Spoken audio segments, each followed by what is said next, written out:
పేరు నీలా వెంకటేష్, నిరుద్యోగ JAC chairman. నేను బీఈడీ తమ్ముళ్లకు ఒకటే హెచ్చరిస్తున్నా.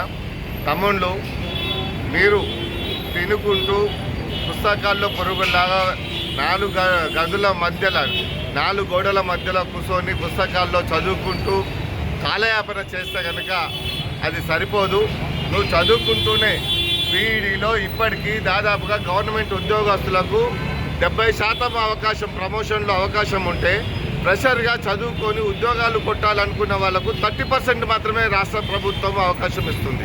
30% దేనికోసం, ఎవరి కోసం ఇస్తుంది? ఇలా లక్షల మంది నిరుద్యోగులు బీఈడీలు చేసి ఇలా ఉద్యోగాలు లేక, స్కూల్ అసిస్టెంట్ పోస్టులు లేక చాలా ఇబ్బందులు గురవుతున్నాయి. గవర్నమెంట్ స్కూల్ అసిస్టెంట్లు లేక గవర్నమెంట్ స్కూళ్ళు నిర్వీర్యమైపోతున్నాయి.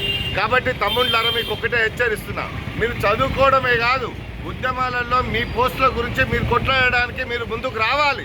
మీరు ఎప్పుడైతే బయటకు వచ్చి మీరు ఆర్ కృష్ణ గారితో మీరు ఎప్పుడైతే రాష్ట్ర ప్రభుత్వం మీద పోరాటం చేసి మీ ఉద్యోగాల నోటిఫికేషన్లు మీరు ఎప్పుడైతే సాధించుకోగలుగుతారో, మీకు 80% ఉద్యోగస్తులకు 20% అవకాశం ఇచ్చేలాగా జీవో మార్చాలి. జీవో మార్చకపోతే ఏది కాదు. గతంలో మన చంద్రబాబు నాయుడు తీసినటువంటి జీవో గవర్నమెంట్ ఎంప్లాయీలకు స్కూల్ అసిస్టెంట్ పోస్టులు 2 సార్లు జీవో ప్రమోషన్ల కోసము 80% వాళ్ళకి అవకాశం ఇచ్చిండు. ఇలా చదువుకొని ఫ్రెష్గా దాదాపు 6-7 లక్షల మంది బీఈడీ చదువుకొని స్కూల్ అసిస్టెంట్ల పోస్టుల కోసం కొట్లాడుతున్నటువంటి మీకు మాత్రము 30% పోస్టులు ఏ విధంగా సరిపోతాయి?